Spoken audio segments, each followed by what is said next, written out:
ଶ୍ରୀ ଗଣେଶାୟ ନମଃ। ପ୍ରତିଦିନ ଆମେ ଭାଗବତ ଟିକେ ଶୁଣିବା, କାହିଁକି ନା ଘରେ ତ ସବୁବେଳେ ଆମେ ପଢି ପାରୁନାହାନ୍ତି। ସେଥିପାଇଁ ମୋବାଇଲ ଟିକେ ଝଟାଳକୁ ଅନ୍ କରନ୍ତୁ, ଆଉ କମ ସେ କମ ଗୋଟେ ମିନିଟ ହଉ ବି ଶୁଣି ନିଅନ୍ତୁ। ଆଜି ଆମେ ପଢିବା ଶ୍ରୀମଦ ଭାଗବତ ବହିର ସପ୍ତମ ସ୍କନ୍ଦ ଅଷ୍ଟମ ଅଧ୍ୟାୟ। ଚାଲ ପଢିବା। ଅଷ୍ଟମ ଅଧ୍ୟାୟ। ଅଷ୍ଟମୀ ନୃସିଂହ ଅବତାର ହିରଣ୍ୟକଶିପୁ ସଂହାର। ନାରଦ ଉବାଚ ଏମନ୍ତେ ପ୍ରହ୍ଲାଦ ବାଣୀ ବାଳକେ ସାବଧାନେ ଶୁଣି। ଭାଳନ୍ତି ପୁଣି ମନେ ମନ ନିନ୍ଦନ୍ତି ଗୁରୁଙ୍କ ବଚନ। ଏଣେ ଆମ୍ଭର କାର୍ଯ୍ୟ ନାହିଁ ଏମନ୍ତ ଭାଳି ସର୍ବେ ଯାଇ। ଗୁରୁଙ୍କ ଆଗେ ଜଣାଇଲେ ସଂକ୍ଷେପି ସକଳ କହିଲେ। ଶିଷ୍ୟଙ୍କ ବାକ୍ୟ ଶୁଣି ଗୁରୁ ମନେ ପାଇଲେ ଚିନ୍ତା କରୁ। ଏକାନ୍ତ ବୁଦ୍ଧିତ ଏହାର ଅନ୍ୟ ଲକ୍ଷ୍ୟ ଗୋଚର। ଶତ୍ରୁର ପକ୍ଷ ଆବରିଲା ବାଳକ ବୁଦ୍ଧି ନାଶ କଲା। ଯେବେ ଏହାର ବୋଲେ ଥିବ ସର୍ବ ବାଳକ ନାଶ ଯିବ। ଏମନ୍ତ ହୃଦୟ ବିଚାରି ରାଜଦଣ୍ଡକୁ ଭୟ କରି। ବେଗେ ରାଜାର ଆଗେ ଆସି ବିସ୍ତାରି କହିଲେ ବିଶ୍ୱାସୀ। ରାଜନ ଶୁଣି ସର୍ବ କଥା ମନେ ପାଇଲା ଗରୁ ବ୍ୟଥା। ପୁତ୍ରର ଅନ୍ୟାୟ ବଚନ ଶୁଣି ଅସୁର ଛନ ଛନ। କ୍ରୋଧେ କମ୍ପିତ ଶରୀର ସର୍ବଦେଶନି ଫୁଫୁକାର। ଅନେକ ମତେ ବିଚାରିଲା ପୁତ୍ର ମାରଣୀ ମନ ଦେଲା। ଗୁରୁ ପୁତ୍ରଙ୍କ ବାକ୍ୟ ଶୁଣି ପ୍ରଚଣ୍ଡ କୋପେ ବୀରମଣି। ପାପ ନୟନେ ବକ୍ରେ ଚାହେଁ ପାପିଷ୍ଠ ପଣି କରି ଭୟେ। ପ୍ରହ୍ଲାଦ ପିତାର ଅଗ୍ରତେ କର ଅଞ୍ଜଳି ଦେଇ ମାଥେ। ବିନୟ ଭାବେ ଅବନତ ସ୍ୱଭାବଶୀଳ ଶାନ୍ତ ଦାନ୍ତ। ଚରଣେ ନମସ୍କାର କଲେ ସର୍ବ ବାଳକ ସଙ୍ଗ ମିଳି। ଏମନ୍ତ ପୁତ୍ରକୁ ଅନାଇ ଚିତେ ପ୍ରଚଣ୍ଡ କୋପ ବହି। ଗର୍ଜଇ ମନେ କରି କୋପ ପାଦ ପ୍ରଲାରେ ଯେହ୍ନେ ସର୍ପ। ସ୍ୱଭାବେ ଦାରୁଣ ଅସୁର ଦିଶଇ ଯେହ୍ନେ ଦିବାକର। ପ୍ରଳୟାନଳ କୋପ ବହି ବୋଲଇ ପୁତ୍ର ମୁଖ ଚାହିଁ। ହିରଣ୍ୟକଶିପୁ ଉବାଚ ଆରେ ଦୁର୍ବୃତ୍ତ ମନ୍ଦ ବୁଦ୍ଧି ଅଧମ ଦୁଷ୍ଟ କୁଳ ଭେଦି। ମୋହର କୋପେ ତିନି ପୁର ଭୟେ କମ୍ପତି ଧର ହର। ତ୍ରାସେ କମ୍ପନ୍ତି ଦିଗ ପାଳେ ନକ୍ଷତ୍ରେ ଗଗନ ମଣ୍ଡଳେ। ନିର୍ଭୟ ଚିତେ ଦୃଢ଼ପଣେ ମୋ ଆଜ୍ଞା ଭାଙ୍ଗି ଅପ୍ରମାଣେ। କୁପୁତ୍ର ମୋର କୁଳାଙ୍ଗାୟ ଆଜ ପେଶିବି ଯମପୁର। କାହାର ବୋଲେ ଦୁଷ୍ଟପଣେ ମୋ ଆଜ୍ଞା ଭାଙ୍ଗୁ କି କାରଣ। ପ୍ରହ୍ଲାଦ ଉବାଚ ଶୁଣ ପିୟର ମୋର ବାଣୀ ତୁଜେ ତ୍ରୈଲୋକ୍ୟ ବୀରମଣି। ଏ କଥା ଅନୁଚିତ ତୋର କହଇ ଶୁଣ ନୃପବର। ଯେଉଁ ପ୍ରଭୁର ବଳେ ନୁହିଁ ଜୀବକୁ ସମାନ ମଣଇ। ତୋର ମୋହର ଆଦି କରି ଅପରେ ଯେତେ ଦେହଧାରୀ। ଜଗତେ ମହାବଳୀ ଯେତେ ସ୍ଥାବର ଜଙ୍ଗମ ସହିତେ। ବ୍ରହ୍ମାଦି ଯେତେ ସୁର ଦେବା ଯାର ଚରଣୀ କରେ ସେବା। ଯେ ହରି କାଳ କର୍ମ ରୂପୀ ଜଗତୀଶ୍ୱର ବିଶ୍ୱବ୍ୟାପୀ। ପ୍ରାଣୀଙ୍କ ବଡ଼ ପ୍ରାଣ ସେହି ବାହ୍ୟ ଅନ୍ତରେ ବ୍ୟାପୀ ରହି। ଇନ୍ଦ୍ର ଦେବତା ଇନ୍ଦ୍ରିଗଣ ଇନ୍ଦ୍ରକ ବିଷୟ କାରଣ। ଯେ ବିଶ୍ୱ ସଂସାର ସର୍ଜଇ ତ୍ରିଗୁଣ ମାୟା ସଙ୍ଗେ ଲଇ। ଭୁଞ୍ଜଇ ଅଶେଷ ଶରୀରେ କ୍ରୀଡ଼ାରେ ଅନ୍ତେ ଅନ୍ତ କରି। ଏହା ତୁ ବୁଝି ତାକୁ ସ୍ମର ଅସୁର ଭାବ ଦୂର କର। ଆତ୍ମାକୁ ଆତ୍ମଜ୍ଞାନେ ରଖ ସକଳ ଘଟେ ସମ ଦେଖ। ଯେ ଭାବେ ରିପୁ ମିତ୍ର ନାହିଁ ସେ ଭାବେ ରହ ମନ ଧ୍ୟାଇ। ବିଦ୍ର ଉଦାସ ଶତ୍ରୁ ପଣେ ମନହୁ ଅନ୍ୟ ନାହିଁ ଜଣେ। ଏ ଭାବେ ଚିନ୍ତି ହୁଅ ସ୍ଥିର, କୃଷ୍ଣ ସନ୍ତୋଷେ କର୍ମ କର। ତୁ ଯେ ବୋଲାଉ ବୀରମଣି, ତ୍ରୈଲୋକ୍ୟ ଦଶ ଦିଗ ଜିଣି। ଏ ତିନି ଭୁବନ ଆବୋରି, ଭୁଞ୍ଜୁ ତୁ ଅକଣ୍ଟକ ଶିରି। ମନେ ବିଚାର କରୁ ତୁହି, ସଂସାରେ ରିପୁ ମୋର ନାହିଁ। ଭୋତାତ ଦୋଷ କର ତ୍ରାହି, କହିବି ଶୁଣ ମନ ଦେଇ। ବ୍ରହ୍ମାଣ୍ଡେ ଯେତେ ଗୁଣ ଅଛି, ସେ ଗୁଣ ପିଣ୍ଡ ମଧ୍ୟ ଲଖି। ଯେ ଷଡ଼ ରିପୁ କାମାଦି, ହୃଦୟ ମଧ୍ୟ ଛନ୍ତି ଭେଦି। ମନକୁ କରି ସେନାପତି, ଆତ୍ମାର ସମ୍ପଦ ଲୁଟନ୍ତି।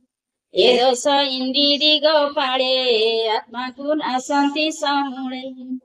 ଏହାକୁ ଦେହେ ନ ନିବାରୁ, ମୁଁ ବୀର ବୋଲି ଗର୍ବ କରୁ। କାହାକୁ ଜିଣିଲୁ ଜଗତେ, ବେହ ଦୃଢ଼ କର ଚିତେ। ନାରଦ ଉବାଚ ଏ ମନ୍ତେ ପ୍ରହ୍ଲାଦ ବାଣୀ, ଅସୁର ଦେହ କମ୍ପେ ଶୁଣି। ବୋଲଇ ପୁତ୍ର ମୁଖ ଚାହିଁ, ନିଶ୍ଚେ ମରିବୁ ଆଜ ତୁହି। ଅଧିକ ଯେତେ କଥା କହୁ, ତୁ ଏ ଅସୁର ଜନ୍ମ ନୁହଁ।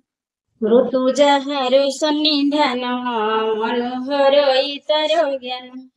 ଆତ୍ମାର ଗତି ନ ପ୍ରମାଣି, ବାଳୁତ ପ୍ରାୟ କହୁ ବାଣୀ।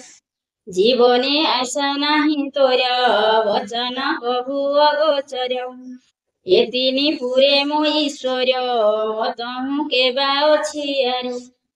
କାହାର ବୋଲେ ତୁ ପାମର, ମୋ ବାକେ ଅବଜ୍ଞା ତୋ ଘର। ସ୍ଥାବର ଜଙ୍ଗମ ସହିତେ, ମୁହିଁ ପାଳଇ ଏ ଜଗତେ।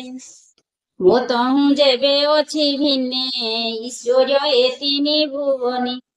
ତୁ ଯେବେ ବୋଲୁ ମୋର ହରି, ଦୃଶ୍ୟ ଅଦୃଶ୍ୟ ଛନ୍ତି ପୁରୀ। ଆଜ ତୁ ମୋହର ସମକ୍ଷେ, ହରିକି ଦେଖାଅ ପ୍ରତକ୍ଷେ। ସେ ସର୍ବସ୍ଥାନେ ଯେବେ ଥାଇ, ଏ ସ୍ତମ୍ଭେ କିମ୍ପା ନଦୀ ସଇ। ତୁ ଯେବେ ବୋଲୁ ମୋର ସଖା, ପ୍ରତ୍ୟେକ ସ୍ତମ୍ଭ ମଧ୍ୟ ଦେଖା। ଆଜ ଛେଦିବି ତୋର ଶିର, ଆସିର ପୂତ ଚକ୍ର ଧର। ଏ ମନ୍ତେ ପିତାର ବଚନେ, ପ୍ରହ୍ଲାଦ ଭୟ କଲା ମନେ। ବାଳକ କୃଷ୍ଣର ବିଶ୍ୱାସେ, ଚଞ୍ଚଳେ ଚାହେଁ ଦଶ ଦିଶେ। ଦେଖିଲା ସ୍ତମ୍ଭ ମଧ୍ୟ ହରି, ଶଙ୍ଖ କମଳ ଚକ୍ର ଧରି। ଉଦଣ୍ଡ ଗଦା ଶହେ କରେ, ଦିଶଇ ସ୍ତମ୍ଭର ଭିତରେ। ବୋଲଇ ପିତା ମୁଖ ଚାହିଁ, କପାଳେ ବେନି କର ଦେଇ। ଦେଖ ଏ ସ୍ତମ୍ଭ ମଧ୍ୟ ହରି, ପ୍ରତ୍ୟେକ ଛନ୍ତି ବିଜେ କରି। ଏ ମନ୍ତେ ପୁତ୍ର ମୁଖ ଶୁଣି, କୋପେ ଅସୁର ନୃପମଣି। ଡେଇଁ ଉଠିଲା ଶିର ଝୁଣି, ଖଡ଼ଗ କରେ ବୀରମଣି। ପୁତ୍ରକୁ ଚାହିଁ କୋପ ଦୃଷ୍ଟି, ଓଷ୍ଟେ ଚାପିଣ ଦନ୍ତ ପାଟି। ତୀକ୍ଷ୍ଣ ଖଡ଼ଗ ଧରି କରେ, ଆସନୁ ଉଠି କୋପ ହରେ। ସ୍ତମ୍ଭକୁ ଚାହିଁ କୋପ ଦୃଷ୍ଟି, ପ୍ରହାର କଲା ବାମ ମୂର୍ତ୍ତି। ତକ୍ଷଣେ ଘୋର ନାଦ କରି, ସ୍ତମ୍ଭ ଭିତରେ ନର ହରି। ଅତି ଭୀଷଣ ଘୋର ନାଦେ, ବ୍ରହ୍ମାଣ୍ଡ ପୁରିଲା ଶବଦେ। ବ୍ରହ୍ମାଦି ଭୁବନ ପାଳକେ, ଭୟ କମ୍ପିଲେ ଏକେ ଏକେ। ଶବଦ ଶୁଭେ ଘଡ଼ଘଡ଼ି, ବ୍ରହ୍ମାଣ୍ଡ ପଡ଼ିଲା କି ଝଡ଼ି। ଅଦ୍ଭୁତ ଘୋର ନାଦ ଶୁଣି, କୋପେ ଧାଇଁଲା ଖଡ଼୍ଗ ଘେନି। ଦେଖି କମ୍ପିଲା ଦିଗପାଳ, ଧଇଲା ପ୍ରହ୍ଲାଦ ବାଳ। ଦେଖଇ ସ୍ତମ୍ଭେ କେହି ନାହିଁ, ବୋଲଇ ପୁତ୍ର ମୁଖ ଚାହିଁ। ଆଜ ପେଶିବି ଯମପୁର, ଦେଖା କାହିଁ ତୋ ଚକ୍ରଧର। ସେ ପ୍ରଭୁ ଭକତ ଅସଳ, ଦେଖିଲେ ଭୃତ୍ୟର ବିକଳ। ଯେ ହରି ସର୍ବଭୂତେ ପୁରୀ, ଭକ୍ତ ବଚନ ସତ୍ୟ କରି। ସ୍ତମ୍ଭର ମଧ୍ୟ ଦଇତାରି, ନରକେଶ୍ୱରୀ ରୂପ ଧରି। ଅଦ୍ଭୁତ ରୂପ ଦେବରାଏ, ନୁହେଁ ନର କି ପଶୁ କାଏ। ଅଦ୍ଭୁତ ରୂପ ଭୟଙ୍କର, ଦେଖି ବିଚାରଇ ଅସୁର। ଏ ରୂପ ଦେଖିଲା ତ କାହିଁ ସବେ ପ୍ରକାଶିଲା କାହିଁ। ଦୁଗ୍ଧ କାଞ୍ଚନ ପ୍ରାୟ ବର୍ଣ୍ଣା କର୍କଶ ପିଙ୍ଗଳ ଲୋଚନା। ସ୍ଫୁରିତ କେଶର କମ୍ପନେ ଜଳ ଦେ ଉଡ଼ିଲେ ଗଗନେ। ବିସ୍ତାର ତୁଣ୍ଡ ବେନି ଜଳେ ଜିହ୍ବା ବୁଲନ୍ତି ଅନ୍ତରାଳେ। ବିକଟ ଦନ୍ତ ବେନି ପାଟି ନିଷ୍ଠୁର ଚଞ୍ଚଳ ଭ୍ରୁକୁଟି। ହୃଦେ ଚଳଇ କର୍ଣ୍ଣ ଦୁଇ ଗିରି ଗୁହାରେ ପ୍ରାୟ ହୋଇ। ନାସିକା ରନ୍ଧ୍ର ଅନ୍ଧକାର ମନୁ ବିଶେଷେ ଭୟଙ୍କର। ଅଦୀର୍ଘ ସ୍ଥୂଳ ଗ୍ରୀବାଦେଶ ଶରୀର ସ୍ପରଶେ ଆକାଶ। ବିସ୍ତାର ବକ୍ଷସ୍ଥଳ ସାଜେ କ୍ଷୀଣ ଉଦର ଯେ ବିରାଜେ। ଚନ୍ଦ୍ର ଉଦର ତନୁ ରୁହେ ବିଶ୍ୱପୁରୀତ ବିଶ୍ୱ ଦେହେ। କର ଚରଣ ନଖାୟୁଧ ତା ଦେଖି କମ୍ପିଲେ ବିବୁଧ। ଅସୁରେ ପଳାଇଲେ ତ୍ରାସେ ଭये ଲୁଚିଲେ ଦଶ ଦିଶେ। ଏମନ୍ତ ରୂପ ଦେଖି ଆଗେ ଦାନବ ପତି ମହାରାଗେ। ଗଦା ବୁଲାଇ ଅତି ଥରେ ଧାଇଁଲା ନୃସିଂହ ଉପରେ। ଘୋର ଶବଦେ ମହାବୀର ଦେଖି କମ୍ପିଲା ସୂର୍ୟ ନର। ଯେପରି ମାୟାବୀ କବର ତା କାହିଁ ଜାଣିବ ଅସୁର। ଧାମୁଇ ଗଦା ତୋଳି ହସ୍ତେ ଅଗ୍ନିକି ପତଙ୍ଗ ଯେମନ୍ତେ। ଗଦା ଉଞ୍ଚାଇ ମହାବୀର ପିଟିଲା ନୃସିଂହ ଉପର। ପୁଣି ପ୍ରହାରେ ବାମ ଦକ୍ଷେ ଦେବେ ଦେଖନ୍ତି ଅନ୍ତରିକ୍ଷେ। ଅତି ବିକ୍ରମ ତେଜ ଦେଖି ନୃସିଂହ ଉନ୍ନିଳେ ନିରେଖି। କର ପ୍ରସାରି ନାଳ ହରି ଦକ୍ଷିଣେ ଅସୁରଙ୍କୁ ଧରି। ଗଦାଏ ଅଛି ତାର ହସ୍ତେ ସର୍ପକୁ ଗରୁଡ଼ ଯେମନ୍ତେ। ତକ୍ଷଣେ ଦାନବ ନୃପତି ହସ୍ତରୁ ଗଳି ଚିତ୍ରଗତି। ଗରୁଡ଼ ହସ୍ତୁ ଯେନେ ନାଗ ଗଳି ପଳାଏ ଅତି ବେଗ। ଓଟ କାମୁଡ଼ି ଅତି ବଳେ ଦେଖି ଡରିଲେ ଦିଗପାଳେ। ଅସାଧ୍ୟ ଦେଖି ଦିଗପାଳେ ଡରେ ଲୁଚିଲେ ମେଘମାଳେ। ନୃସିଂହ ହସ୍ତୁ ଯେନ୍ତେ ଗଳି ଦେବେ ଭାଳନ୍ତି ଶୂନ୍ୟେ ମିଳି। ଶୁଣି ଅସୁର ନାଦ କରି ତକ୍ଷଣେ ଖଡ୍ଗ ଚର୍ମ ଧରି। ଚର୍ମି ଶୋଭିତ ଶତ ଚନ୍ଦ୍ର ଦୁର୍ଜୟ ଅସୁର ନରେନ୍ଦ୍ର। ଖଡଗ ମଣ୍ଡଳ ଗତି ଦେଖି ଭୟେ ବୁଜିଲେ ଦେବେ ଆଖି। ଶୂନ୍ୟେ ଉଡ଼ଇ ବାହୁ ବଳେ ପୁଣି ମିଳଇ ଭୂମି ତଳେ। ଚଣ୍ଡାଟ ହାସ ନର ହରି କୋପେଣ ଅସୁରଙ୍କୁ ଧରି। ଦୃଢେ ଚାପନ୍ତେ ପୁଣି ଗଳି ତଳେ ପଡ଼ିଲା ମହାବଳି। ବିଷ୍ଣୁ ଓଇଲେ ଅତି ବେଗେ ବଳେ ଉଛୁଳେ ଦଶ ଦିଗେ। ପୁଣି ଚାପିଲେ ଅଧରେ ମୂଷିକେ ଯେହ୍ନେ ସର୍ପ ଧରି। ସ୍ୱଭାବେ ଦୁର୍ଜୟ ଅସୁର ବଜ୍ରହୁ କଠିନ ଶରୀର। ନୃସିଂହ ହିରଣ୍ୟ ଯୁଧ ଗଗନେ ଦେଖନ୍ତି ବିବୁଧ। ସଂକ୍ଷେପୀ କହିବାର କେତେ ପୁରାଣ ମତେ ଭିନ୍ନ ଯେତେ। ପୁରୁ ଉପରେ ନର ହରି ଉତ୍ଥାନ କରି ତାଙ୍କୁ ଧରି। ବାମ ଦକ୍ଷିଣ ବେନି କରେ ଲୀଳା ମାତ୍ର କେ ନଖାଙ୍କୁରେ। ରୋଷେ ହୁଙ୍କାର ନାଦ କରି ହୃଦୟ କମଳ ବିଦାରି। ଦେବେ ଦେଖନ୍ତି ଥାଇ ଶୂନ୍ୟେ ସର୍ପକୁ ଗରୁଡ଼ ଯେସନେ। ଅସୁର ହୃଦୟ ରୁଧିରେ ଚିନ୍ତିଲା ଲଲାଟ କେଶରେ। ସିଂହ ଯେସନେ ଗଜ ମୁଣ୍ଡେ ବସି ବିଦାରେ ଧରି ତୁଣ୍ଡେ। ଅସୁର ହୃଦୟ କମଳ ବିଦାରି ଅନ୍ତ୍ର କଲେ ମାଳ। କୋପେ ଚାହାନ୍ତେ ଦଶ ଦିଶେ ଦୈତ୍ୟ ମିଳିଲେ ଆସି ପାଶେ।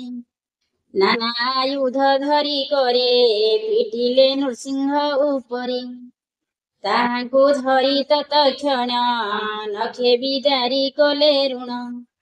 ସହସ୍ର ସହସ୍ର ଅସୁର ସମରେ ଗଲେ ଯମପୁର।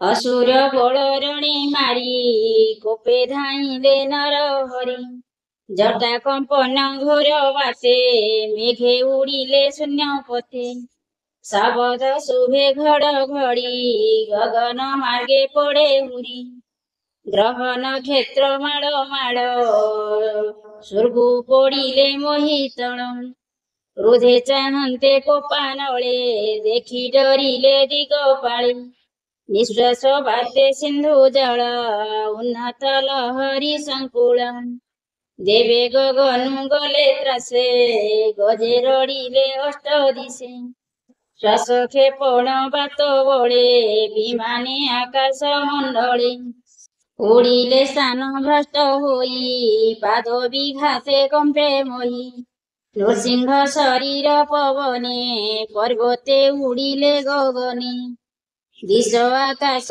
तेज नाशे धूम जे प्रकाशे आकाशे दिग अदृश्य धूमाकुळे निघात गगन मण्डळे एमन्ते असुर संहारी सभार मध्ये विजय करी बसिले असुर आसने जेहु पूजित त्रिभुवनी देखि असुर पळाइले जेहोवा अवशेष थिले शस्त्र धरन्ता नाही केही भाजिले चौदिगे चाहि हिरण्यकशिपु असुर त्रैलोक्य मुंडे थिला ज्वर एमन्ते असुर संहारी विजय करन्ति नर हरि संग्रामे हरिता जीवन सृष्टि देखिले भगवान असुर निधन संवादे विबुधे परम आनंदे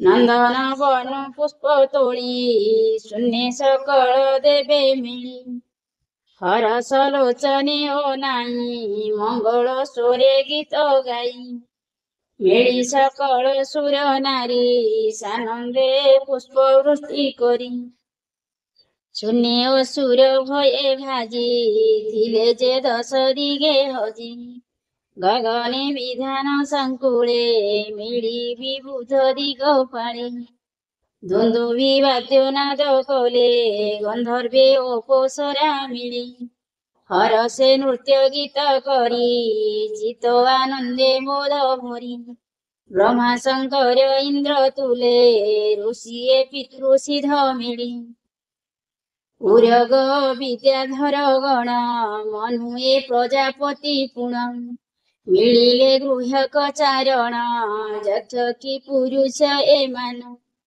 आबोर बेताल किन्नर ए आदि अशेष अमर मिलिले विष्णु पारिषद सनक सुनंद कुमुद कर अंजलि शिरे देई मिलिले विष्णु पासे जाई प्रचंड तेज महाघोर भये रहिले किछि दूर रहिले स्तंभीभूत होई समीपे न पारिले जाई भये शंकित दिगपाळे स्तुति करन्ति पदमूळे ब्रह्मा नृसिंह मुख चाहि बोलन्ति शिरे कर देई ब्रह्मा उवाच नमस्ते अनंत मूर्ति दुरंत विजय तोर शक्ति विचित्र विजय शुद्ध कर्मा अशेष तोहर महिमा गुणी संजोग लीला होते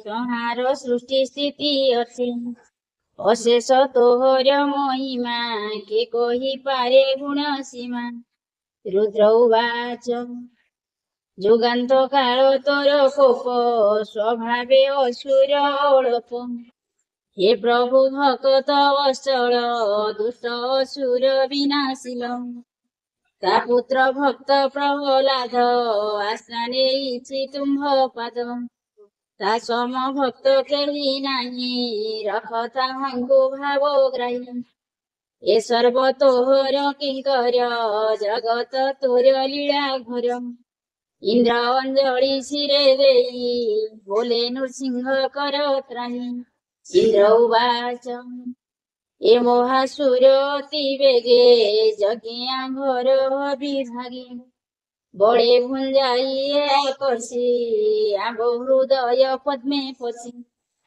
ତୁ ନାଥ ସର୍ବ ପ୍ରାଣୀ କର ହୃଦୟ ପଦ୍ମେ ତୋର ଘର। ସେ ପଦ୍ମ ଅସୁର ଶଶାଙ୍କେ ମୁଦ୍ରିତ ଥିଲା ଅତିରେକେ। ତୁ ଏବେ ରବି ରୂପ ଧରି ହୃଦୟ ପଦ୍ମ ଭେଦ କରି। ତୋହର ଗୃହ ତୁ ମାଜିଲୁ ଆମ୍ଭକୁ ଯଜ୍ଞ ଭାଗ ଦେଲୁ। ଏ ଘୋର ସଂସାର ସାଗରେ ପ୍ରାଣୀ ଜୀବନ ନିରନ୍ତରେ। ଅଜ୍ଞାନ ପରେ ନିତ୍ୟଗ୍ରସ୍ତ କିବା କହିବା ତ ଅଗ୍ରତ। ତୋର ସେବକ ପ୍ରାଣୀ କର ତୁ ନାଥ ଶରଣ ସୋଦର। ରୋଷେଇ ହଉଛୁ ତୋର ଚରଣୀ ଧ୍ୟାନ ଅର୍ଥେ ତପ ସମ୍ପାଦି ଏ ଜଗତେ। ତୋର ବଚନେ ଆମ୍ଭେ ରହି ସଂସାରେ ବିପ୍ର ଦେହ ବହି। ସେ ତପ ସାଧିବାର କଷ୍ଟ ବଳେ ହିରଣ୍ୟ କଲା ନଷ୍ଟ। ତୋର ବଚନେ ତୋତେ ଭାଜି ଦୃଢ଼େ ଉଦାର ବିନ୍ଦେ ସେବି। ସେ ମନ ଭାଙ୍ଗିଲା ଆମ୍ଭର ନିଜ ପ୍ରତାପେ ଅସୁର। ଏବେ ଏହାକୁ ନାଶ କରି ଆମ୍ଭର ତପ ରକ୍ଷା କରି। ରଖିଲୁ ବିପ୍ର ଋଷି ଧର୍ମ ତୁ ନାଥ ସର୍ବକୁଳ ଧର୍ମ। ପିତା ରହୁଛୁ ଆମ୍ଭର ସାଧ କର୍ମ ଯେତେ ପୁତ୍ରେ କରନ୍ତି ବେଦ ମତେ। ଆମ୍ଭ ଦିବସ ଶ୍ରାଦ୍ଧ କାଳେ ଅସୁର ଭୁଞ୍ଜେ ଆସି ବଳେ। ତିଳ ଉଦକ ଯେତେ ତୀର୍ଥେ ପୁତ୍ରେ କରନ୍ତି ଧର୍ମ ମତେ। ସେ ଶ୍ରାଦ୍ଧ ଜଳ ପାନ କରେ ଅର୍ପିତ ଦାନ ବଳେ ହରେ। ଆମ୍ଭର ଜଳ ପିଣ୍ଡ ଯେତେ ଥିଲେ ଅସୁର ଗର୍ଭଗତେ। ନଖ ଅଙ୍କୁରେ ତାହା ଚିରି ଆମ୍ଭକୁ ଦେଲୁ ନର ହରି। ସିଧାଉଛୁ ଆମ୍ଭର ଯୋଗ ସିଦ୍ଧ ଗତି ବଳେ ହରିଲା ଦୈତ୍ୟପତି। ତାହାଙ୍କୁ ନଖେ ବିଦାରିଲୁ ତୁ ନାଥ ଆମ୍ଭକୁ ରଖିଲୁ। ତୋର ଚରଣୀ ନମସ୍କାର ଯେଣୁ ତୁ ଶରଣ ସୋଦର। ବିଦ୍ୟା ଧରାଉଛୁ ଆମ୍ଭର ଅନ୍ତର୍ଧ୍ୟାନ ଗତି ବଳେ ହରିଲା ଦୈତ୍ୟପତି। ତାହାଙ୍କୁ ପଶୁବଧ ପ୍ରାୟ ସଂସାର କଲ ଦେବରାଇ। ମାୟା ନୃସିଂହ ଅବତାର ଆମ୍ଭେ ଯେ ଶରଣ ତୋହର।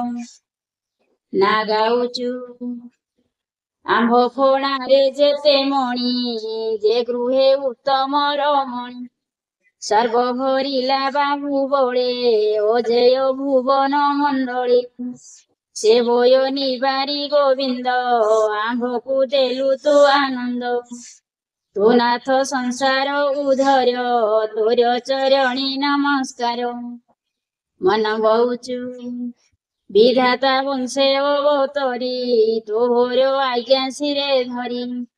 ମନି ବୋଲାଉ ଏ ଜଗତେ ଆମ୍ଭେ ଯେ ତୋହର ଆୟତେ। ଧର୍ମୀ ସଂସାର ଜନ ପାଳୁ ତୁ ନାଥ ପରମ ଦୟାଳୁ। ତୋର କିଙ୍କର ଆମ୍ଭ ଦେହ କିବା କରିବୁ ଆଜ୍ଞା ଦିଅ। ପ୍ରଜାପତ ହଉଛୁ ତୋ ପ୍ରଜା ସୃଷ୍ଟିର ପାଳନେ ଆମ୍ଭକୁ ସର୍ଜି ବିଦ୍ୟମାନେ। ରଖିଲୁ ପ୍ରଜା ପାଳ କରି ଆମ୍ଭେ ତୋ ଆଜ୍ଞା ଶିରେ ଧରି। ସୃଷ୍ଟି ପାଳନ କରୁ ଭଲେ ମାନବ ପ୍ରଜାପତି ତୁଲେ।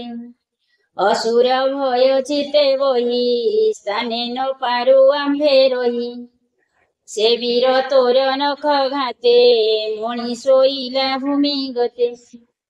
ତୁ ସତ୍ୟ ମୂର୍ତ୍ତି ଦାମୋଦର ଏ ତୋ ନୃସିଂହ ଅବତାର। ଜଗତ ମଙ୍ଗଳ ବିଧାନ ସଂସାର ରଖ ଭଗବାନ। ଗନ୍ଧର୍ବାଉଛୁ ଭୋନାଥ ତୋହର ବଚନେ ନିତ୍ୟ ଦେବଙ୍କ ସନ୍ନିଧାନେ। ନୃତ୍ୟ ଖଟଣି ଗୀତ ସ୍ୱରେ ଖଟୁ ଯେ ଥିଲୁ ନିରନ୍ତରେ। ଏବେ ତାଣ୍ଡବେ ଦୈତ୍ୟ ପାଶେ ନିରତେ ଖଟୁ ଅବକାଶେ। ଭୟେ ନ ପାରୁ ସ୍ଥାନେ ରହି ତାହାର ଆଜ୍ଞା ଶିରେ ବହି। ଉତ୍ପଥଗାମୀ ଜନଙ୍କର କେବେ ହିଁ ନାହିଁ ସୁଖ ସାର। ଚାରଣାଉଚୁ ଭୋରି ଚରଣା ତୋହର ଭବାପ ବର୍ଗ ସୁଖଙ୍କର। ସଂସାର ନିବୃତ୍ତି କାରଣ ଗୋନାଥ ତୋହର ଚରଣ। ସେ ପାଦ ସେବା ଆମ୍ଭେ ଛାଡ଼ି ଅସୁର ଘରେ ବନ୍ଦୀ ପଡ଼ି। ସେ ମୋର ଦୁଃଖ ଏବେ ଗଲା ଏଣୁ ଅସୁର ବିରମଲା। ଯକ୍ଷାଉଚୁ ସେବକ ଲୋକ ଆମ୍ଭେ ତୋର ନିରତେ ଚରଣ୍ୟ କିଙ୍କର। ଅନେକ ପୁଣ୍ୟ ସାଧି ପୂର୍ବେ ତୋର ଚରଣ ସେବୁ ଆମ୍ଭେ। ଆମ୍ଭକୁ ଦିତି ସୁତ ନେଇ ବାହନ କରେ ଦୁଃଖ ଦେଇ। ସେ ଦୈତ୍ୟ ଜନ ପରିତାପେ ପ୍ରାଣ ଛାଡ଼ିଲା ତୋର କୂପେ। କି ପୁରୁଷାଉଚୁ ତୁ ମହାପୁରୁଷ ଈଶ୍ୱର ଆମ୍ଭେ କିଙ୍କର ଗଣ ତୋର। ଉଚିତ ପୁରୁଷ ଏ ନଷ୍ଟ ସାଧୁ ବର୍ଜିତ ମହାଦୁଷ୍ଟ। ଅନାୟ କର୍ମ ଆଚରିଲା ତୋର ପ୍ରତାପେ ନାଶ ଗଲା। ଦୈତ୍ୟ ବାଳିକାଉଚୁ ଆମ୍ଭେ ସାଧୁଙ୍କ ସଭା ମଧ୍ୟେ ଯଜ୍ଞ ଆରମ୍ଭ କରି ବନ୍ଦେ। ତୋର ନିର୍ମଳ ଯଶ ଗାଇ ସତ୍କାର ପୂଜା ଧର୍ମ ପାଇ। ଆନନ୍ଦେ ମୁଞ୍ଜୁ ସାଧୁ ମିଳେ ଏ ମହାସୁର ତାହା ବଳେ। ତୋହର ଯଶ ନାଶ କଲା ଆମ୍ଭକୁ ମହା କଷ୍ଟ ଦେଲା। ଏ ଆମ୍ଭ ଦେହେ ବ୍ୟାଧି ଥିଲା ତୋର ପ୍ରତାପେ ନାଶ ଗଲା। କିନ୍ନରାଉଚୁ ତୋର କିଙ୍କର ଗଣ ଆମ୍ଭେ ତୋ ଅନୁଗ୍ରହେ ଥାଉ ଦମ୍ଭେ। ଏ ଦିତି ସୁତ ମହାନଷ୍ଟ ଆମ୍ଭକୁ ଦେଲା ଅତି କଷ୍ଟ। ତୁ ଏ ଅସୁର ନାଶ କଲୁ ଆମ୍ଭର ମାନ ଉଧରିଲୁ। ତୋ ନାଥ ଦେବଙ୍କର ଦେବ ଆମ୍ଭର ମଙ୍ଗଳ ବିଭବ। ବିଷ୍ଣୁ ପାର୍ଷିଦାଉଚୁ ଗୋନାଥ ଏ ରୂପ ତୋହର ଅଦ୍ଭୁତ ମହାଭୟଙ୍କର। ନୟନେ ଦେଖି ସର୍ବଜନେ ଭୟେ କମ୍ପିଲେ ତ୍ରିଭୁବନେ। ତାହାଙ୍କ କର୍ମଦାତା ତୁହି ଆମ୍ଭକୁ କଲୁ ନାଥ ତ୍ରାଣୀ। ଯେଣୁ ନାସିଲୁ ମହାସୁର ଆମ୍ଭକୁ ଅନୁଗ୍ରହ କର। ଏମନ୍ତ ନୃସିଂହ ସମ୍ମୁଖେ ସ୍ତୁତି ବଚନେ ଏକେ ଏକେ। କହି ରହିଲେ ତୋ ସମନେ ଏବେ ହୋ ଶୁଣ ସାଧୁ ଜନେ। ନାରଦ ଯୁଧିଷ୍ଠିର ଅଗ୍ରତେ ଯାହା କହିଲେ ଭାଗବତେ। ସୁଜନ ଜନେ ଏହା ଶୁଣି ତରିବେ ଭବ ତରଙ୍ଗିଣୀ। ଅଦ୍ଭୁତ ନୃସିଂହ ଚରିତ କହିଲା ଦାସ ଜଗନ୍ନାଥ।